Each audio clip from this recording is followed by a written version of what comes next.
Puji nama Tuhan, Shalom Bapak Ibu yang dikasihi oleh Tuhan. Selamat kita berjumpa kembali dalam ibadah Jumat Agung GKTI Raja Daud. Kita bersyukur kita dapat memperingati hari kematian Tuhan Yesus kembali, saudaraku. Meskipun kita pada saat ini masih ibadah online, tidak mengurangi rasa sukacita kita untuk beribadah dan memuliakan nama Tuhan. Mari Bapak Ibu Saudara dikasihi oleh Tuhan, kita mau mulai ibadah kita. Kita mau memuji Tuhan, kita sertakan sama-sama. Karena salib-Mu,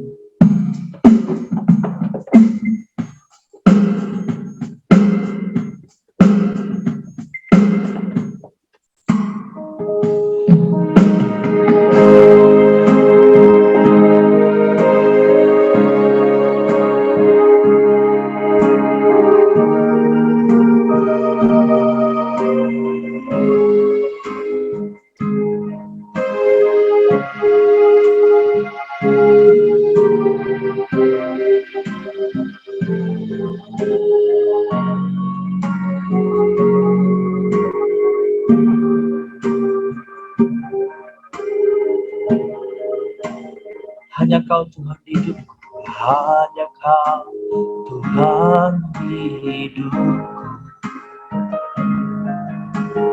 Kau berikan hidup yang baru, darah-Mu menyucikan, pulihkan hatiku. Ku nyatakan Kaulah segalanya. Engkaulah sumber pengharapan,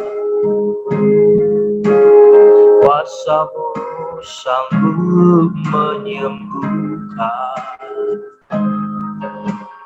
Jiwaku pun berserah hanya kepadamu. Yesus, Kaulah segalanya.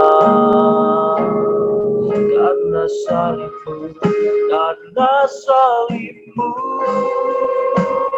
ku hidup. Karena salib-Mu, ku menang. Engkau yang berkuasa, sanggup untuk melakukan mukjizat-Mu di hidupku.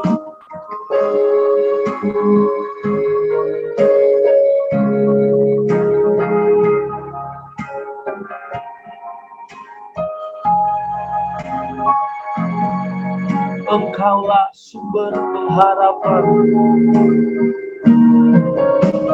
Engkaulah sumber pengharapan. Kuasa-Mu sanggup menyembuhkan.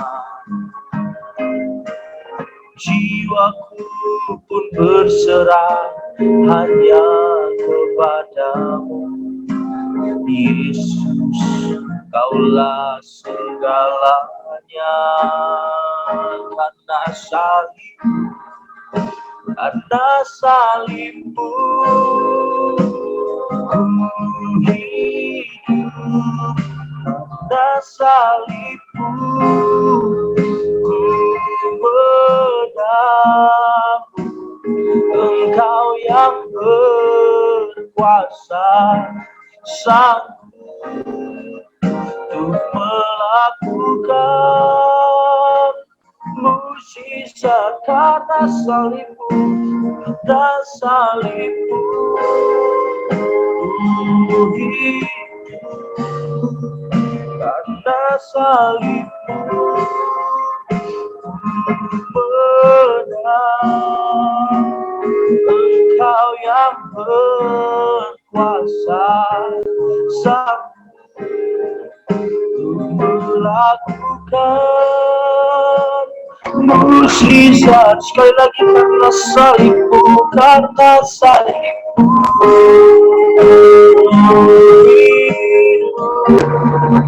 karena salib-Mu, menang. Engkau yang berkuasa, melakukan mukjizat di hidupku.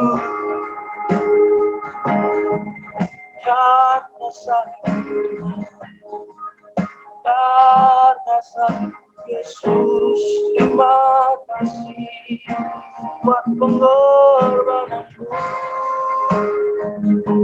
Kami hidup karena salib, kami beroleh kemenangan. Terima kasih Tuhan, kami bersyukur, Kau baik, Kau baik Yesus, Kau baik. Ajaib segala perbuatanmu, ajaib segala pengorbananmu. Katakan karena salibmu, karena salibmu hidup, karena salibmu benar. Engkau yang berkuasa sang melakukan mukjizat di hidupku. Terima kasih Yesus.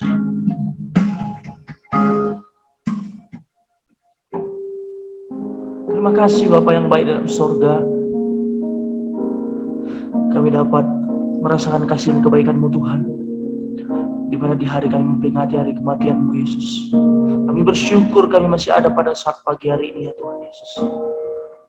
Engkau sangat baik bagi kami Tuhan. Pada saat ini kami mau menyerahkan ibadah ini ke dalam tangan-Mu Bapa. Kau yang mengurapi, Kau yang memberkati ibadah dari awal, pertengahan hingga akhirnya Tuhan. Biar nama-Mu yang dipermuliakan dan ditinggikan Tuhan. Bila firman yang disampaikan oleh hamba-Mu Bapa dapat menjadi kekuatan bagi kami Bapa menjalani hari-hari kami Tuhan Yesus.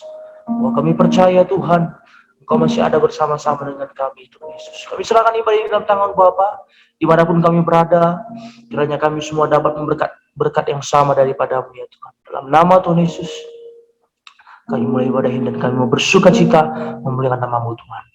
Sama-sama kita katakan, amin. Puji Tuhan, Bapak Ibu Saudara yang kasih Tuhan, kita mau bersuka cita memuliakan nama Tuhan. Baik Bapak Ibu Saudara yang kasih Tuhan, sama-sama kita bertepuk tangan, kita katakan tiap langkahku diatur oleh Tuhan.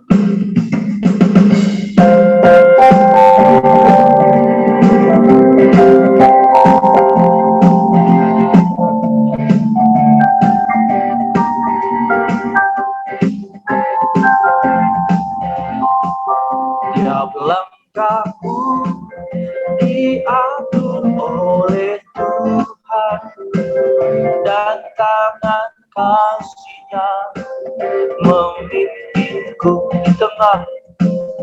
di tengah badai dunia menakutkan. Hatiku tetap tenang teduh, tiap langkahku ku tahu Tuhan yang pimpin ke tempat tinggiku dihantarnya, hingga sekali nanti aku tiba di rumah Bapa surga yang kekal. Baik kedua, di waktu imanku mulai goyang, di waktu imanku mulai goyang, dan bila jalan hampir selesai, ku pandang Tuhanku penebus dosa, Ku teguh sebab Dia dekat. Tiap langkahku, tiap langkahku, Ku tahu yang Tuhan pimpin ke tempat tinggiku dihantarnya. Hingga sekali nanti aku tiba di rumah Bapa surga yang bakal. Tiap langkahku, tiap langkahku, ku tahu yang Tuhan pimpin ke tempat tinggiku dihantarnya. Hingga sekali nanti aku tiba di rumah Bapa surga yang bakal. Di rumah Bapa surga yang bakal. Ya, terus memuji Tuhan. Tuhan, Kau gembala kami.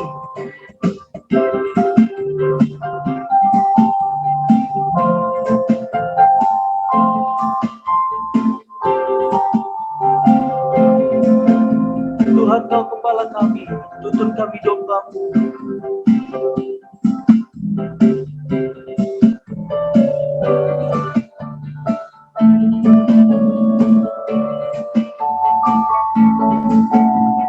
Tuhan, Kau gembala kami, tuntun kami domba-Mu.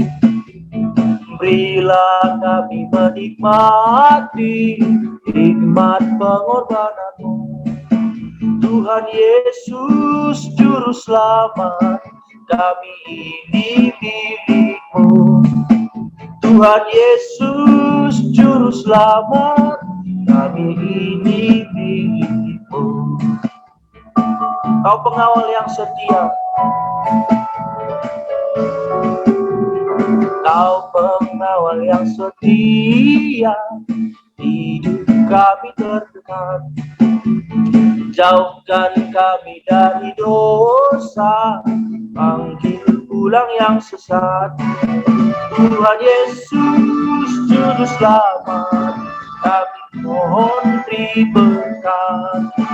Tuhan Yesus Juru Selamat, kami mohon beri berkat. Sekali lagi saudaraku, dari awal nyanyikan pujian ini. Tuhan, Kau gembala kami. Tuhan, Kau gembala kami, tuntun kami domba-Mu. Berilah kami menikmati hikmat pengorbanan-Mu. Tuhan Yesus Juru Selamat, kami ini milik-Mu. Tuhan Yesus Juru Selamat, kami ini milik-Mu. Kau pengawal yang setia, Kau pengawal yang setia, kawan hidup terdekat. Jauhkan kami dari dosa, panggil pulang yang sesat. Tuhan Yesus Juru Selamat, kami mohon beri berkat. Tuhan Yesus Juru Selamat, kami mohon beri berkat. Tuhan Yesus Juru Selamat, kami mohon beri berkat. Tuhan Yesus Juru Selamat, kami mohon beri berkat.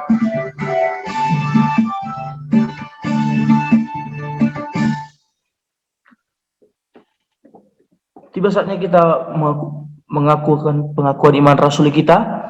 Bersama-sama kita katakan, aku percaya kepada Allah, Bapa yang Maha Kuasa, Khalik langit dan bumi, dan kepada Yesus Kristus, anaknya yang tunggal, Tuhan kita, yang dikandung daripada Roh Kudus, lahir dari anak darah Maria, yang menderita di bawah pemerintahan Pontius Pilatus, disalibkan, mati dan dikuburkan, turun ke dalam kerajaan maut, Pada hari yang ketiga, bangkit pula dari antara orang mati, naik ke surga, duduk di sebelah kanan Allah, Bapa yang Maha Kuasa, dan akan datang dari sana untuk menghakimi orang hidup dan yang mati. Aku percaya kepada Roh Kudus, gereja yang kudus dan am, persekutuan orang kudus, pengampunan dosa, kebangkitan daging, dan hidup yang kekal. Amin.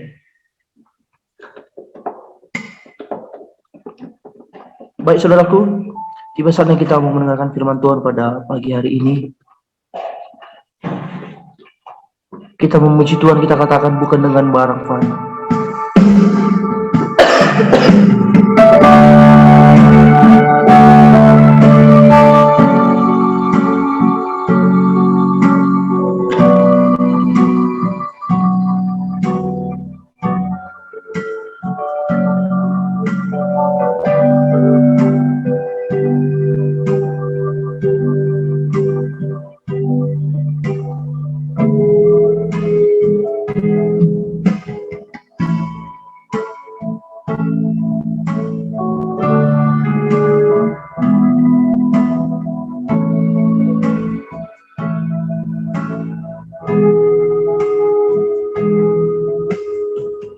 Bukan dengan barang fana Kau membayar dosaku, dengan darah yang mahal, tiada noda dan celah. Bukan dengan emas perak Kau menebus diriku, oleh segenap kasih dan pengorbananmu telah mati dan tinggalkan jalan hidupku yang lama. Semuanya sia-sia, tak berarti lagi hidup ini. Ku letakkan pada mesbah-Mu ya Tuhan. Jadilah padaku seperti yang Kau ingini. Ku telah mati, ku telah mati dan tinggalkan jalan hidupku yang lama. Semuanya sia-sia dan tak berarti lagi hidup ini. Ku letakkan pada mesbah-Mu ya Tuhan. Jadilah padaku seperti yang Kau ingini. Jadilah padaku seperti yang Kau ingini. Besar pada banyak. Mari kita bersatu di dalam doa. Bapa di dalam surga, biarlah lagu pengantar memasuki firman ini menjadi perenungan kami, bahwa memperingati Jumat Agung ini, kami harus mati di dalam dosa-dosa kami. Kami bukan lagi menjadi manusia yang lama, tetapi manusia yang baru, karena pengorbananmu di kayu salib. Terima kasih ya Bapa. Biarlah di Jumat Agung ini kami datang dengan hati yang tertusuk, hati yang pedih, mengingat betapa baiknya Allah mengaruniakan anaknya yang tunggal untuk menebus manusia yang berdosa. Ini kami anak-anak-Mu Bapa, datang meminta pengampunan dosa, datang untuk belajar kebenaran firman-Mu di perayaan Jumat Agung ini. Roh Kudus berotoritas penuhlah di dalam penyampaian firman ini, agar setiap kami di tempat masing-masing yang di dalam mengikuti ibadah Jumat Agung ini, betul-betul mendengarkan firman ini dan merenungkannya, serta memeliharanya. Urapi hamba-Mu yang penuh dengan dosa dan keterbatasan ini, agar apapun yang hamba-Mu sampaikan adalah suara daripada-Mu. Dimuliakan, ditinggikan nama-Mu. Dalam nama Yesus Kristus, kami telah berdoa dan mengucap syukur. Amin. Shalom Bapak Ibu Saudara sekalian, selamat Jumat Agung untuk kita semua. Sekiranya hari ini kita betul-betul datang dengan sikap yang serius, karena nanti kita ada perjamuan kudus. Jadi saya himbau kembali setiap jemaat GKTI atau siapapun yang menonton ini di YouTube, betul-betul mengikuti ibadah Jumat Agung dengan sikap yang hormat untuk memperingati kematian Tuhan kita, Yesus Kristus.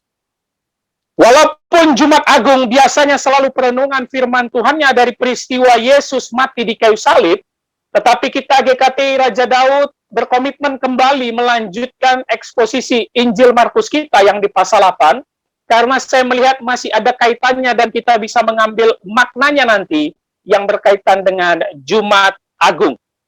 Kalau Bapak Ibu Saudara melihat YouTube kita, GKTI Raja Daud sudah membahas tentang Jumat Agung dan Paskah begitu banyak.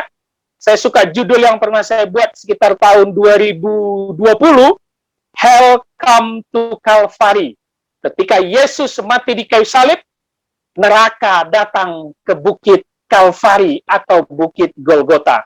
Yesus harus menanggung murka Allah di kayu salib. Nah, hari ini pembelajaran dari eksposisi Injil Markus, saya ingin memberikan kita pembelajaran untuk mengenal Yesus yang tersalib. Betulkah kita umat Tuhan sudah mengenal Yesus dengan benar? Mari buka Alkitab kita akan bahas Markus pasal 8 ayat 27 sampai 30. Markus pasal 8 ayat 27 sampai 30. Mari buka Alkitab kita Bapak Ibu Saudara supaya kita bisa mengerti setiap ayat dari firman ini. Saya bacakan untuk Bapak Ibu Saudara Markus pasal 8 ayat 27. Kemudian Yesus beserta murid-muridnya berangkat ke kampung-kampung di sekitar Kaisarea Filipi. Di tengah jalan ia bertanya kepada murid-muridnya, katanya, kata orang, siapakah aku ini? Setelah dari Betsaida, perikop sebelumnya, Bapak Ibu Saudara bisa melihat di ibadah YouTube kita sebelumnya, di Betsaida dia menyembuhkan orang buta lewat 2 kali penumpangan tangan. Sekarang dia melanjutkan perjalanan bersama murid-murid ke kampung di sekitar Kaisarea Filipi. Ini sama dengan Betsaida, daerah ini masih di bawah kekuasaan Herodes Filipus. Kaisarea Filipi, dulu nama daerahnya adalah Paneas. Ya, jadi awalnya bukan langsung Kaisarea Filipi, tapi Paneas. Kenapa itu diambil dari masyarakat? Nama dewa yang disembah di daerah tersebut, namanya Dewa Pan.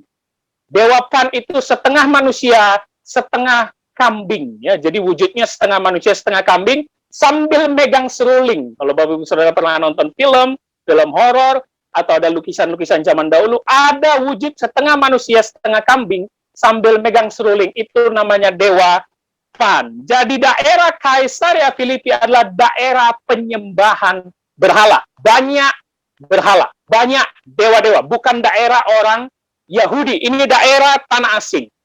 Lalu pada waktu Kaisar Agustus memimpin, dia membagikan 4 daerah kepada setiap gubernur-gubernur atau pemerintahan setempat.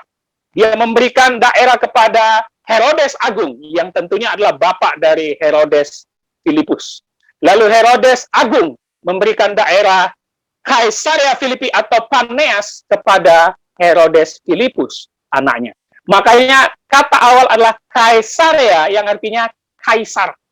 Jadi memang daerah ini diubah oleh Herodes Filipus untuk menghormati Kaisar Agustus. Jadi ini bukan daerah orang Yahudi, ini daerah terlarang sekali bagi orang Yahudi. Orang Yahudi sangat jarang mampir ke sini, tetapi Yesus dan murid-murid sengaja mampir ke sini. Apa yang ingin Yesus lakukan? Kita akan melihat nanti dari dua soal pertanyaannya kepada murid-murid. Saya suka sekali Yesus.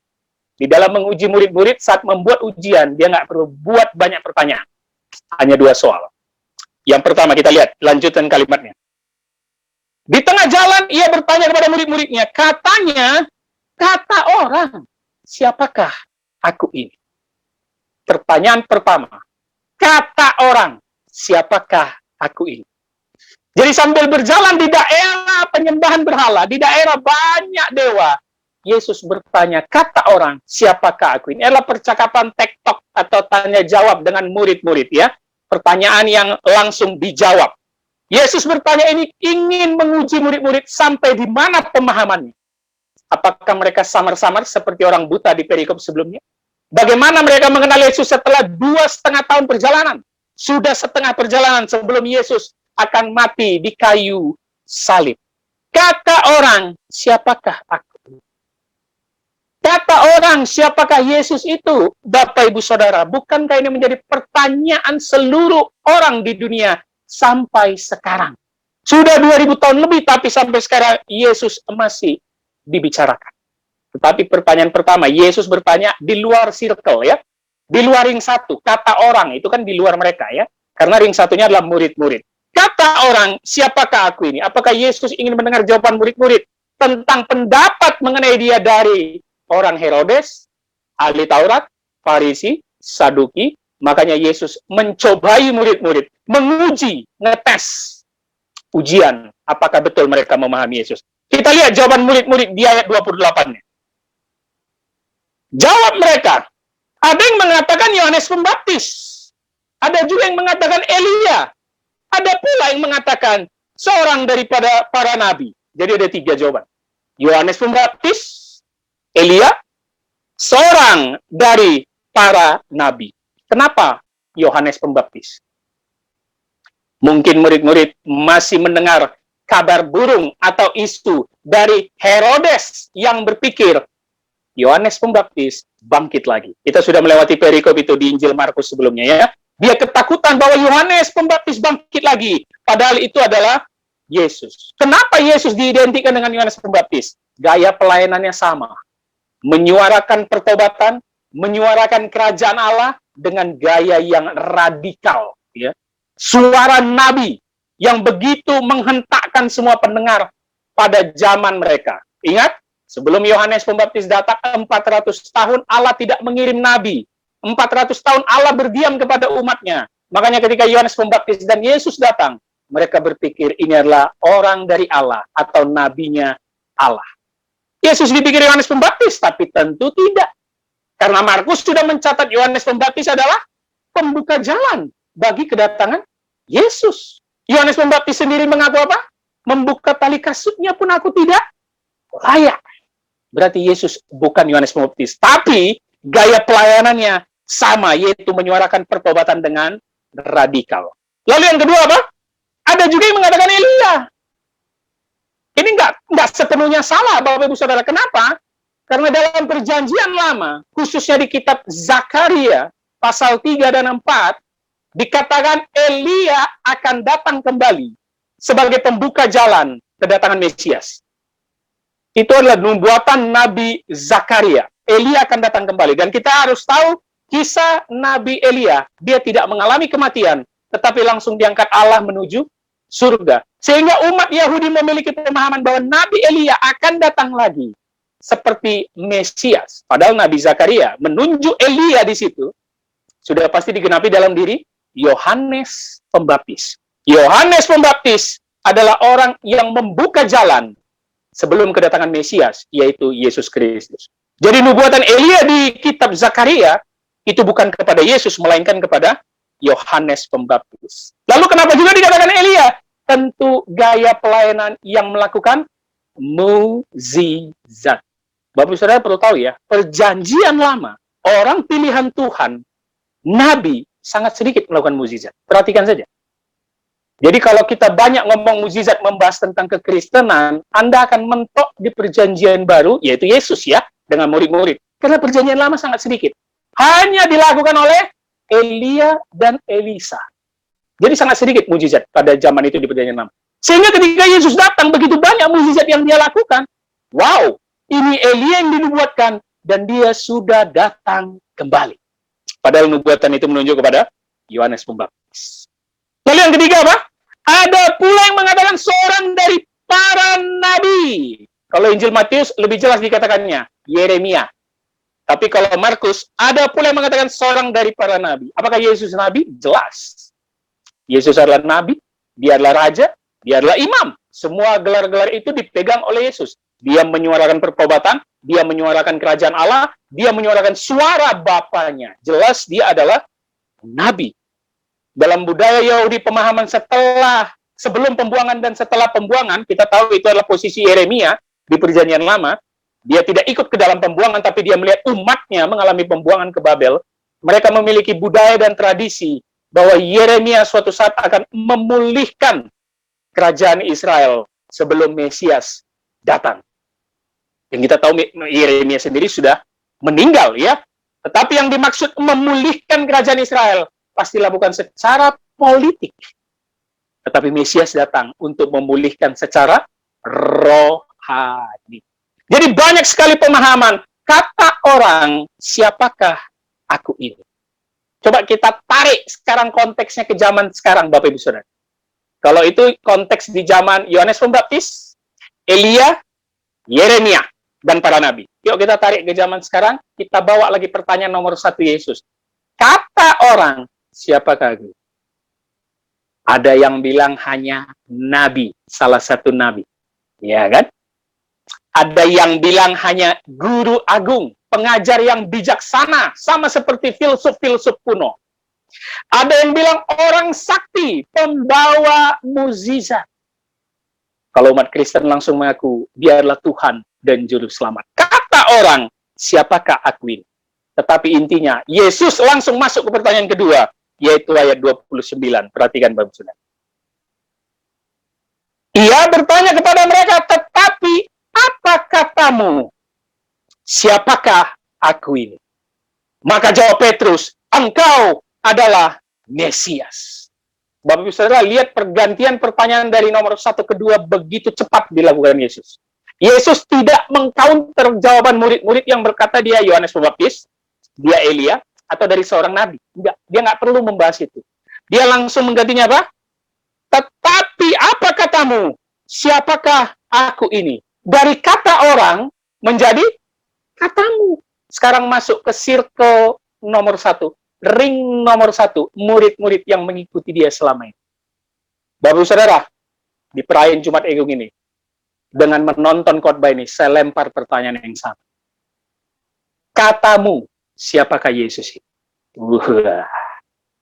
Kita ini murid-murid yang mengikuti dia, yang beriman kepada dia, mulai dari lahir sampai umur kita sekarang.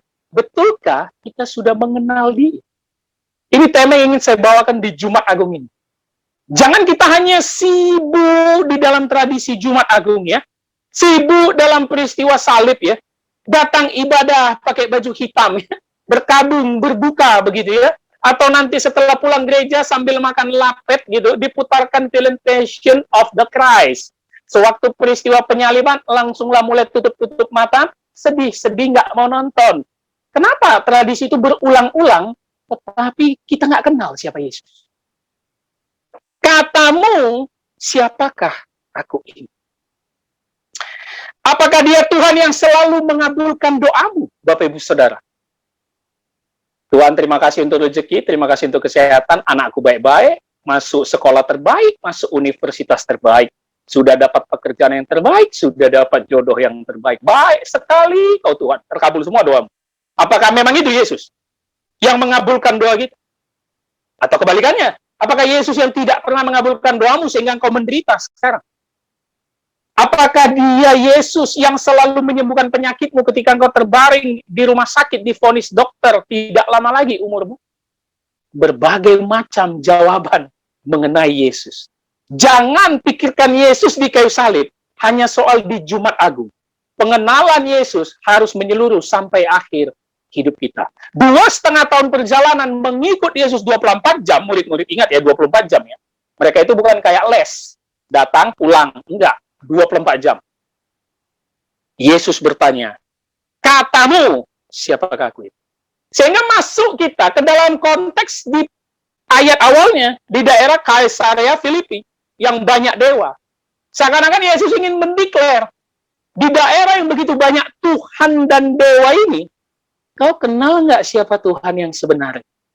Jadi Yesus ini, dalam pengajarannya selalu punya maksud dan tujuan. Nggak main-main. Walaupun itu hanya soal tempat, gitu ya. Kaisarea Filipi adalah daerah asing bagi orang Yahudi yang biasanya nggak pernah disinggahi. Begitu banyak patung-patung dewa penyembahan berhala. Tetapi dia sekarang menanyakan identitasnya kepada murid-murid. Kau kenal nggak siapa Tuhan yang satu itu? Allah monoteis itu kau kenal nggak? Dia bertanya di tempat yang banyak Tuhan. Bapak Saudara, yuk, di Jumat Agung ini, jangan hanya kita lewati sebagai tradisi satu hari Jumat Agung ini. Setelah ini kita nggak mengenal Yesus lagi, gitu loh. Setelah ini kita malas membaca Alkitab. Setelah ini kita malas beribadah, menganggap enteng ibadah. Setelah ini kita nggak mau belajar lebih dalam siapa Yesus. Jangan sampai Jumat Agung hanya menjadi tradisi. Katamu, siapakah aku ini? Kita lihat, satu orang murid memberikan jawaban. Maka jawab Petrus, engkau adalah Mesias. Tegas sekali, pakai tanda seru. Perhatikan, pakai tanda seru. Tegas jawaban Petrus. Engkau adalah Mesias. Wah, ini biasanya kalau ditanya sama orang Kristen yang baru-baru belajar Alkitab, sama nih, jawabannya kenceng nih, sama kayak Petrus. Dialah Tuhan. Dialah juru selamat gitu loh. Gak ada Tuhan selain Yesus gitu ya. Itu biasanya orang-orang yang baru belajar tuh, semangat dia kan memberitakan Injil. Dia ada Tuhan. Saya nggak mau tahu jawaban orang lain ya. Pokoknya dia Tuhan. Lo percaya terserah gitu kan. Jawaban Petrus juga kencang. Tapi kita akan tahu pemahamannya nggak jelas. Engkau adalah Mesias. Jadi kalau kita bikin sketsa cerita ketika Yesus bertanya katamu kepada murid-murid, siapakah aku ini? Murid-murid itu berbisik-bisik. Aduh, kita jawab apa ya? Kita jawab Yohanes, kita jawab Elia, atau gimana nih? Jangan sampai salah jawab. Nanti Yesus marah lagi. Karena di perikop sebelumnya, Yesus marah soal roti kan? Murid-murid salah paham gitu. Jadi sekarang mereka ragu jawabnya. Tetapi kita tahu pemimpin mereka, Petrus. Sanguin ya. Orang yang sanguin. Orang sanguin itu 10 ngomong, 11 salah. Belum ngomong pun dia udah salah. Dia ngomong dulu baru mikir. Nggak perlu mikirnya benar atau enggak. Yang penting ngomong. Engkau adalah Mesias. Kalau di Injil lain, engkau Mesias, anak Allah yang hidup. Apa itu Mesias, Bapak Saudara? Mesias itu di dalam bahasa Perjanjian Lama, Mesiah, ya, sama dengan bahasa Yunani di Perjanjian Baru, Kristus. Itu gelar, ya. Kristos, Kristus. Dari Mesias bahasa Ibrani Perjanjian Lama menuju Kristus, yang artinya yang diurapi. Dan Mesias adalah sosok yang dinanti bangsa Israel, mulai dari nubuatan Nabi dari Perjanjian Lama. Dan Petrus dengan tegas mengatakannya, engkau adalah Mesias, Kristus yang diurapi. Jadi Bapak Ibu Saudara, Yesus itu nama, Kristus itu gelar, ya. Jadi ada budaya ya, namanya budaya setempat atau adat ya. Pantang pakai nama Yesus. Itu sakral, itu kudus. Loh enggak, Yesus itu nama. Nanti Bapak Saudara yang mau pengen punya anak pun kasih aja nama anakmu Yesus. Enggak ada masalah. Cuma karena budaya kita Indonesia selalu menganggap itu sakral, jadi kayaknya apa gitu ya, pantang gitu ya. Lihat aja itu di Amerika Latin, di Brazil semua namanya Jesus. Nggak ada masalah, tapi nggak ada yang boleh pakai nama gelar Kristus. Ini hanya untuk Yesus. Artinya yang diurapi. Dan Bapak Ibu Saudara perlu tahu, kalau mengikuti eksposisi Injil Markus kita, ini adalah pengakuan pertama dari mulut manusia bahwa Yesus adalah Mesias, anak Allah yang hidup. Bayangkan, sampai 8 pasal, baru murid-murid yang terdekat, ataupun dari orang luar, nggak ada yang pernah mengakui dia Mesias. Baru di setengah perjalanan, setelah 2,5 tahun. Yang pertama dari Markus pasal 1, saat pembaptisan, suara dari langit sudah mengakui, ini anak yang kuperkenankan, suara Bapa kan? Itu yang pertama. Yang paling banyak tahu nggak siapa? Iblis. Iblis itu lebih tahu Yesus itu Mesias Allah yang hidup. Dan baru sekarang manusia, yaitu Petrus mewakilkan, mengatakan, engkau adalah Mesias.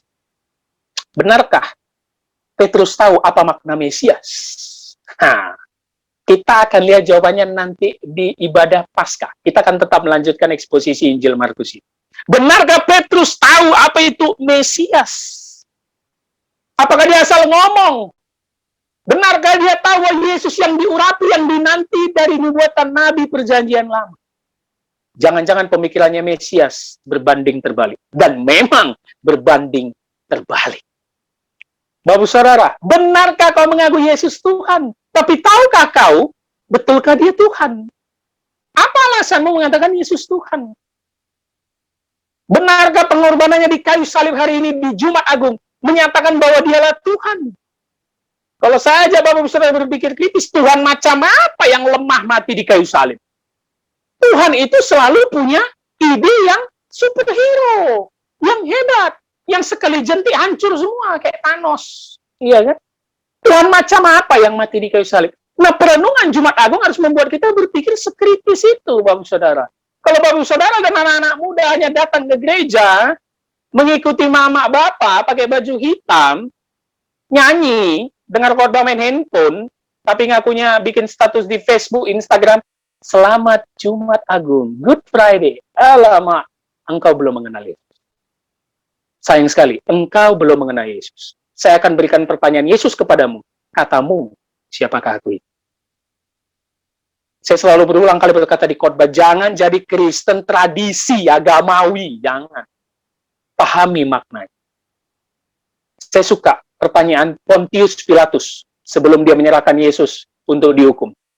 Ketika dia face to face dengan Yesus.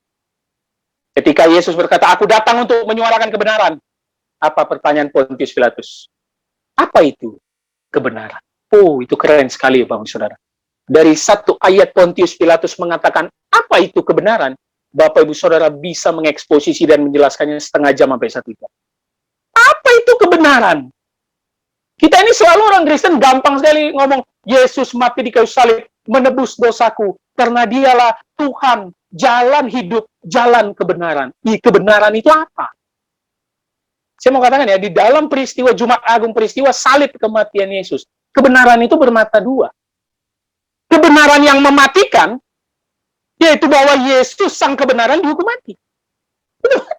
Mati. Sang kebenaran itu saja dihukum mati. Itu kebenaran yang mematikan. Kebenaran yang menghidupkan apa? Pontius Pilatus diagung-agungkan. Wah, disukai umat Yahudi gitu ya. Padahal umat Yahudi itu selalu bentrok biasanya dengan pemerintah-pemerintah dan gubernur setempatnya. Dilulukan ahli Taurat dan Farisi dia. Kebenarannya menghidupkan Pilatus. Tetapi kebenaran sejati malah mematikan sang kebenaran, yaitu Yesus itu. Jadi ayo kita pahami kebenaran di dalam Jumat Agung ini. Sesuai lagu pengantar tadi sebelum masuk khotbah. Benarkah kita sudah mati meninggalkan gaya hidup kita yang lama menuju sang kebenaran, Bapak Ibu Saudara? Itu yang penting kita renungkan di Jumat Agung. Ya, it's okay mengatakan darahmu tertumpah di kayu salib. Engkau menebus dengan darah yang mahal, bukan emas dan perak. It's okay, Bapak Saudara. Itu teologi yang benar semua. Tetapi jangan sampai situ dong. Jumat Agung yang sudah kau lewati sudah berapa tahun gitu loh. Sekarang umurmu sudah berapa? Masa pengenalannya hanya sampai makasih Tuhan, darahmu yang mahal menebusku, amin. Ya enggak dong. Jumat Agung harus terus kita pahami, kita renungkan. Sampai di mana kita mengenal sang kebenaran, Yesus itu sendiri. Dia adalah kurban anak domba yang disembelih, menanggung murka Allah. Neraka datang ke Bukit Golgota untuk menghampiri dia. Sampai di dalam kesusahannya, kedukaannya, dia berkata, Eloi, Eloi, lama sabaktan. Itu menjadi perenungan untuk kita. Jangan kita di Jumat Agung nangis. Di Jumat Agung kita merasa, oh, baik sekali pengorbananmu Tuhan. Sampai Allah yang kudus tidak bisa melihat dosa sehingga dia meninggalkan engkau. Tetapi kita umatnya, seterusnya aja buat dosa gitu. Gampang, nggak ada perenungan lewat Jumat Agung, bablas. Oke, Jumat Agung selesai, gitu kan. Jangan sampai itu terjadi, Bapak Saudara. Ini kerinduan kita. Dan ini kerinduan gereja kita. Untuk memberikan pembelajaran kepada setiap jemaat. Memahami setiap makna dari karya Yesus Kristus. Kita lihat ayat 30. Lalu Yesus melarang dengan keras. Supaya jangan memberitahuan kepada siapapun tentang dia. Aneh ya? Kenapa dilarang? Biasanya kalimat ini muncul kalau dia habis melakukan mukjizat. Karena Yesus tidak mau dia dianggap adalah tukang dukun, penyembuh. Dilarang semua orang memberitakan.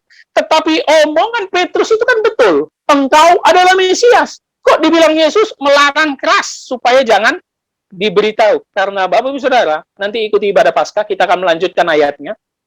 Yesus tahu pemahaman Petrus ini nggak beres. Pemahaman dia tentang makna Mesias itu salah.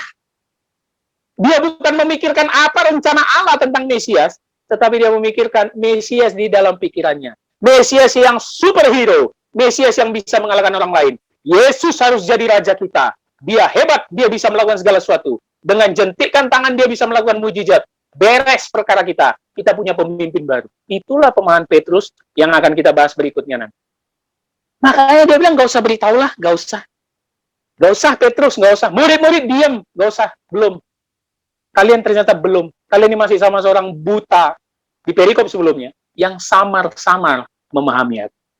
2,5 tahun perjalanan, 24 jam. Murid-murid pun belum paham dan gagal. Tidak usah berkecil hati. Mungkin sampai sekarang pun kita masih gagal memahami dia. Tidak usah berkecil hati, Bapak Saudara. Mungkin sampai sekarang pun kita masih jatuh bangun di dalam dosa. Tetapi lewat perenungan firman, lewat ibadah seperti Jumat Agung, Paskah, Natal, Pentakosta, seharusnya kita semakin mendekatkan diri untuk mengenal dia dengan benar. Yesus nggak peduli kata orang. Dia peduli katamu. Nah, itu dia. Katamu. Mau orang bilang aku hanya nabi, terserah dia. Mau orang bilang aku hanya guru agung, yang jago berfilsafat, yang jago buat perumpamaan, pengajar, terserah dia. Mau orang bilang aku dukun sakti yang bisa buat mukjizat, terserah dia. Tapi katamu, siapa yang aku ini? Engkau adalah Tuhan, juru selamat. Oh ya? Tahukah kau makna Tuhan? Tahukah kau makna penyalipanku di kayu salib? Di Jumat Agung? Tahukah kau makna kebangkitanku? Itulah yang harus kita pertanggungjawabkan, Bapak Ibu Saudara. Sekiranya Jumat Agung ini kembali menegur supaya kita kembali memahami Yesus dengan benar. Katamu, siapakah aku ini? Saya membacakan satu ayat, tidak saya jelaskan, yaitu ayat 31, yang akan kita bahas di hari Minggu ibadah Paskah. Karena ayatnya tepat bersinggungan dengan Jumat Agung dan Paskah. Perhatikan ayat 31 ini. Kemudian mulailah Yesus mengajarkan kepada mereka bahwa anak manusia harus menanggung banyak penderitaan dan ditolak oleh tua-tua, imam-imam kepala, dan ahli-ahli Taurat, lalu dibunuh dan bangkit sesudah 3 hari. Dibunuh, mati, disalib Jumat Agung yang kita rayakan hari ini. Dan kalimat terakhirnya apa? Bangkit sesudah 3 hari. Yang akan kita temui hari Minggu Paskah nanti, Bapak Saudara. Ternyata engkau adalah Mesias. Dijelaskan Yesus apa itu Mesias. Mesias yang sangat jauh penjelasannya dari apa yang ada di pikiran Petrus. Saya menutup dengan sebuah kalimat. Mesias, Yesus Kristus, adalah sang kurban yang disembelih di kayu salib. Kita harus memahami makna teologis itu. Dia menebus manusia yang berdosa. Darahnya tertumpah untuk kita, umat pilihannya. Tetapi saya suka dengan kalimat, supaya menjadi perenungan kita, Bapak Saudara. Yuk, kita menyerahkan diri kita sama seperti Yesus, berkorban, mengasihi satu sama lain. Itulah perintah baru yang diberikannya kepada murid-murid, sambil mencuci kaki sebelum dia menuju penyiksaan mati di kayu salib. Saling mengasihi. Perhatikan kalimat ini. Kenosis, bukan selfish. Nah, itu dia. Saya ulangi. Kenosis, bukan selfish. Kenosis adalah bahasa Paulus dalam Perjanjian Baru yang menyatakan Allah itu mengosongkan dirimu, berkorban untuk menjadi sama dengan manusia. Yesus mati di kayu salib, berkorban. Kenosis, bukan mencari keuntungan diri sendiri, selfish. Perenungan kita di Jumat Agung, kita harus banyak berkorban. Apapun yang harus kau berikan kepada Tuhan dan kepada sesama. Sekali lagi saya ingatkan, dengan segala kerendahan hati, bahwa jangan pernah jadikan Jumat Agung hanya tradisi agama. Jangan jadikan hanya hari merah, libur, untuk ibadah 2 jam sambil perjamuan kudus. Sebentar lagi kita akan menyambut perjamuan kudus. Siapkan hati dan pikiranmu, Bapak Saudara. Ketika engkau betul-betul sudah mengenal siapa Yesus yang sebenar. Maka itu, selesai ibadah ini, renungkanlah kalimat yang dikatakan Yesus kepada circle atau nomor 1 di dalam lingkupnya, ring nomor 1, yang akan saya lontarkan juga kepada Bapak Saudara. Katamu, siapakah aku ini? Amin. Mari kita berdoa. Bapa di dalam surga, kami mengucap syukur di perayaan ibadah Jumat Agung ini. Kami bisa beribadah untuk memuji, memuliakan Tuhan, dan mendapatkan kebenaran firman-Mu untuk perenungan kami. Terima kasih Tuhan untuk segala pengorbanan-Mu. Kematian-Mu di kayu salib menebus manusia yang berdosa. Kematian dengan darah-Mu yang mahal menebus kami umat-Mu. Terima kasih Bapa. Dan biarlah ini menjadi perenungan untuk kami untuk saling berkorban. Dan semakin mengenal Engkau sebagai sosok yang utuh di dalam kehidupan beriman kami. Kami sering memahami Engkau karena kami hanya ada maunya. Kami sering mencari Engkau karena hanya kami butuh pertolongan. Tetapi di saat-saat kami bahagia, di saat-saat kami tidak ada masalah, kami hidup dengan pemikiran kami sendiri. Ampuni segenap dosa kami Bapa. Roh Kudus materaikan firman ini di dalam hati dan pikiran kami, supaya kami bukan hanya sebagai pendengar, tetapi juga pelaku firman. Dimuliakan, ditinggikan nama. Dalam nama Yesus Kristus, kami telah berdoa dan mengucap syukur. Amin.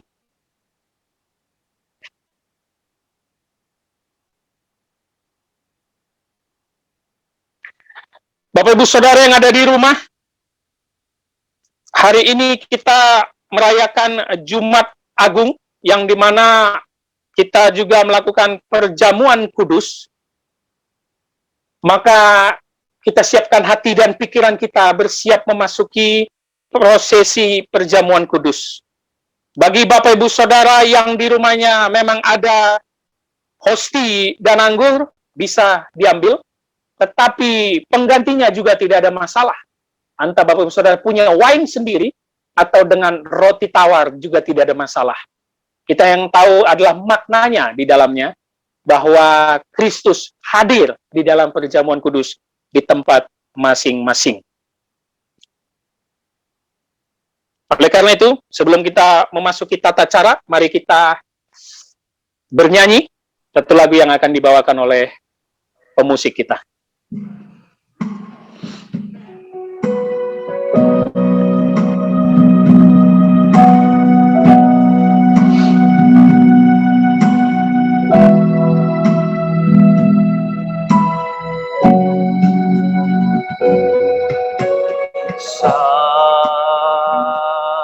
Salibnya, salibnya, selama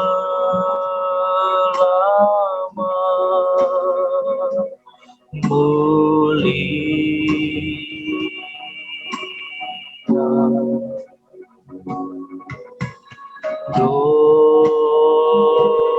dosaku, Yesus, jika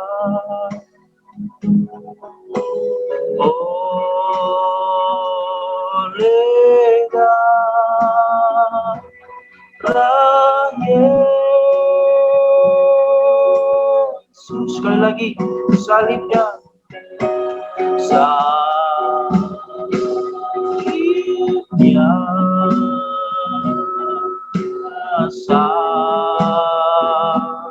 salibnya, selama mulia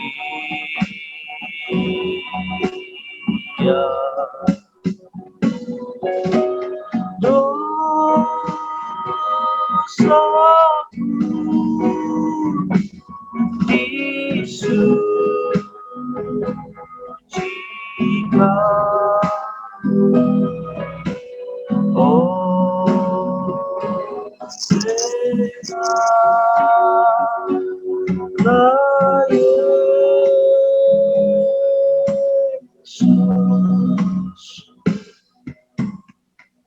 Saudara yang terkasih, gereja kita, Gereja Kristus Tuhan Indonesia, hanya mengenal dua sakramen. Sakramen baptisan dan perjamuan kudus. Sakramen perjamuan kudus yang dilakukan setiap awal bulan dan di hari-hari besar agama Kristen, serta bertepatan dengan ulang tahun gereja. Saat ini kita bersama-sama merayakan perjamuan kudus, karena Tuhan Yesus Kristus sendirilah yang menetapkannya dan mengundang kita untuk melakukannya. Perjamuan kudus ini diperuntukkan bagi saudara-saudara yang telah dibaptis dan mengaku percaya Yesus adalah satu-satunya juru selamat dan serta tidak berada di bawah penggembalaan khusus. Kami juga dengan penuh sukacita menyambut saudara-saudara yang berasal dari gereja lain yang bersedia dan siap untuk merayakan perjamuan kudus bersama dengan kami saat ini. Agar perjamuan kudus ini sungguh-sungguh menjadi berkat bagi kita, selayaknya kita memeriksa diri kita masing-masing di hadapan Tuhan. Apakah kita hidup dalam damai dengan Allah? Apakah kita hidup dalam damai dengan sesama kita, dengan istri atau suami, dengan orang tua atau anak, dengan saudara-saudara, dengan teman dan tetangga, dan dengan siapapun yang kita jumpai dalam kehidupan kita? Di dalam ketidaksempurnaan kita, kita percaya Allah menyucikan kita dari segala dosa kita, memperbaharui hidup kita, memampukan kita untuk mempersaksikan kasih Kristus melalui hidup kita dan melayakkan kita untuk merayakan perjamuan kudus saat ini. Mari saya undang Bapak Ibu Saudara untuk bersatu di dalam doa. Bapak yang baik, pada hari ini dalam memperingati kematian-Mu di kayu salib, kami juga melakukan perjamuan kudus untuk menyambut tubuh dan darah-Mu. Ini kami anak-anak-Mu Bapa, biarlah datang dengan sikap penuh dengan hormat untuk menyambut perjamuan ini. Datang dengan memohon ampun atas segala bentuk dosa yang kami lakukan sampai saat ini. Datang dengan menghargai pengorbanan Yesus Kristus di kayu salib dan memaknainya dalam hidup kami. Terima kasih Bapa. Kami siap menyambut tubuh dan darah-Mu sebagai perjanjian baru di dalam kehidupan kami. Amin. Sebelum kita menyambut tubuh dan darah Kristus, roti dan anggur, saya persilakan kembali pemusik menyanyikan satu ref lagu kita.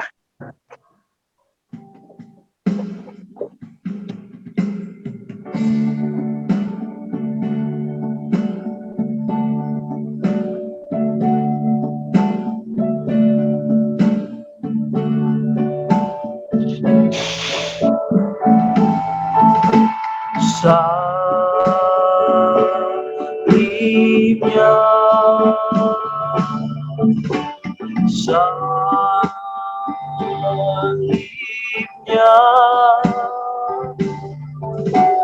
selama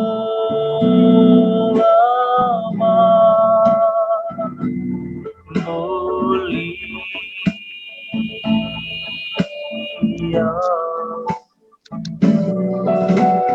Dosaku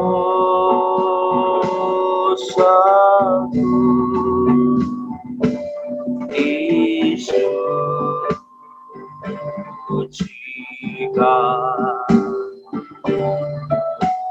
oleh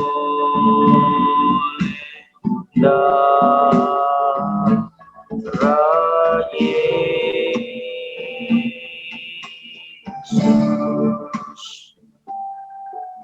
Saya mengundang jemaat Tuhan yang berada di rumah masing-masing mempersiapkan roti dan anggurnya. Duduk dengan sikap dengan hormat di hadapan Tuhan. Saudara sekalian, karena segala sesuatu telah dipersiapkan, maka marilah saudara sekalian diundang menerima tubuh dan darah Tuhan. Angkatlah roti jauh tinggi di atas kepala kita. Lalu ia mengambil roti, mengucap syukur, memecah-mecahkannya, dan memberikannya kepada mereka, katanya, inilah tubuhku yang diserahkan bagi kamu. Perbuatlah ini menjadi peringatan akan aku. Mari jemaat Tuhan sekalian, kita makan tubuh Kristus ini dengan iman di dalam nama Tuhan Yesus.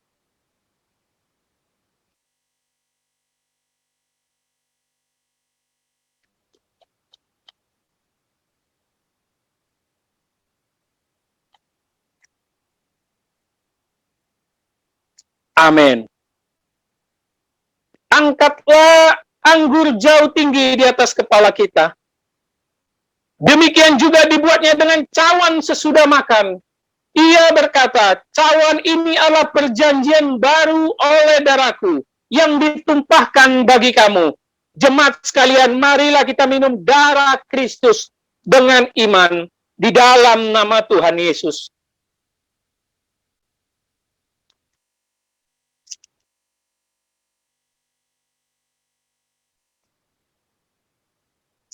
Amin. Mari kita bersatu di dalam doa. Bapa di dalam surga, terima kasih. Kami baru saja menyelesaikan prosesi perjamuan kudus untuk mengenang kembali perintah yang Kau berikan kepada murid-murid untuk menyambut tubuh dan darah-Mu sebagai perjanjian baru untuk umat-Mu. Terima kasih untuk pengorbanan-Mu. Terima kasih untuk salib-Mu. Biarlah kami manusia berdosa ini bisa terus memaknai Jumat Agung sampai kepada kebangkitan-Mu dengan benar. Ajari kami Bapa, Roh Kudus tuntun kami, supaya kami bisa mengenal Bapa dengan benar, supaya kami bisa memahami firman-Mu lebih dalam lagi. Ampuni segenap dosa kami manusia yang berdosa ini, dan biarlah kami datang ke hadirat-Mu, bersembah sujud, untuk terus berada di bawah kaki-Mu, supaya Engkau gembalakan sampai akhir hidup kami. Terima kasih Bapa, dimuliakan, ditinggikan nama-Mu. Dalam nama Yesus Kristus, kami telah berdoa dan mengucap syukur. Amin. Prosesi perjamuan kudus sudah selesai. Boleh kita kembali menyanyikan satu bait lagu dibawakan oleh pemusik.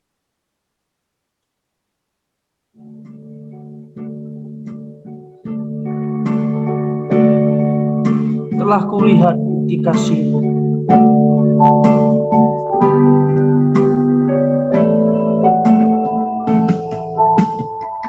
telah kulihat bukti kasih, Kau menderita gantikan dengan darah-Mu, Kau selamatkanku. Kini ku hidup menyenangkan-Mu. Terlalu besar kasih-Mu Bapa, pengorbanan yang Kau berikan bagiku. Terlalu mahal darah-Mu Yesus, tercurah untuk menebus hidupku. Terlalu besar, terlalu besar kasih-Mu Bapa, pengorbanan yang Kau berikan bagiku. Terlalu mahal darah-Mu Yesus, tercurah untuk menebus hidupku. Tercurah untuk menebus hidupku.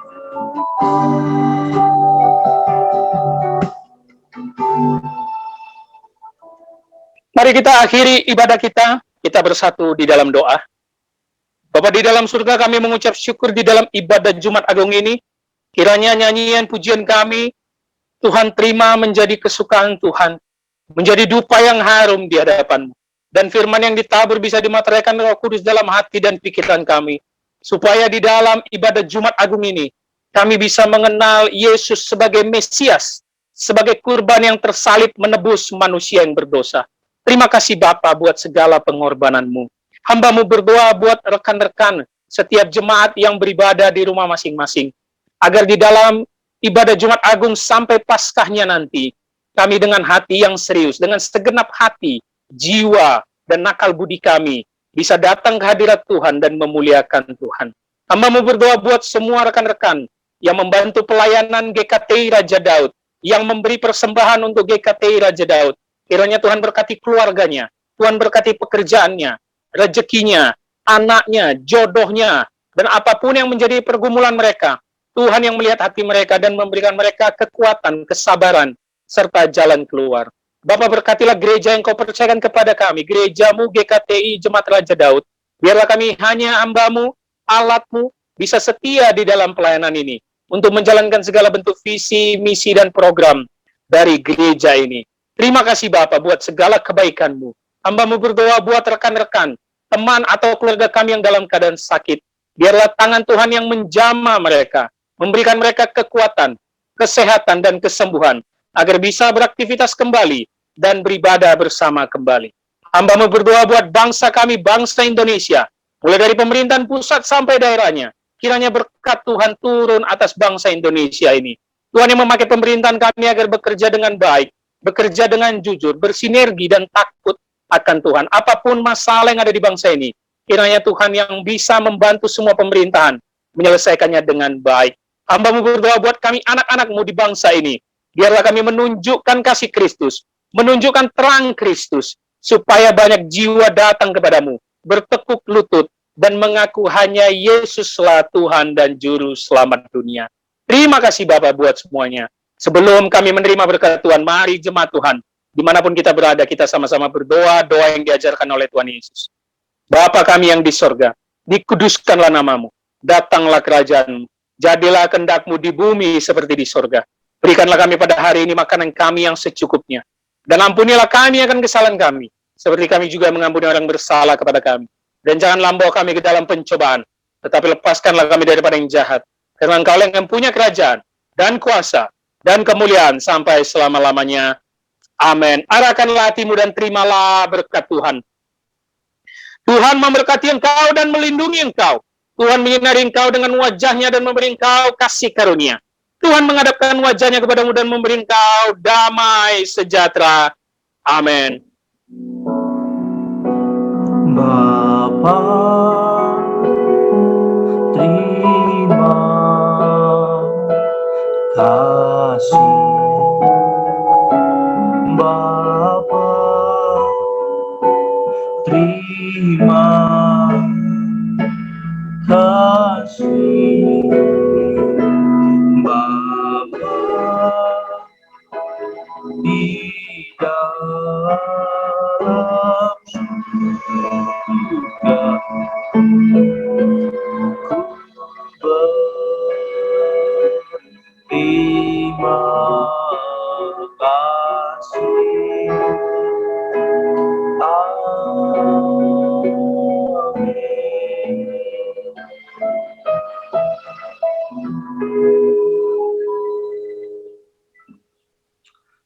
Amin. Selamat Jumat Agung saudaraku, Bapak Ibu dikasihi oleh Tuhan. Dan demikianlah ibadah kita pada Jumat Agung pada hari ini. Kiranya Tuhan Yesus memberkati kita. Selamat jumpa di hari Minggu, hari Paskah. Kiranya Tuhan Yesus memberkati kita semuanya. Shalom.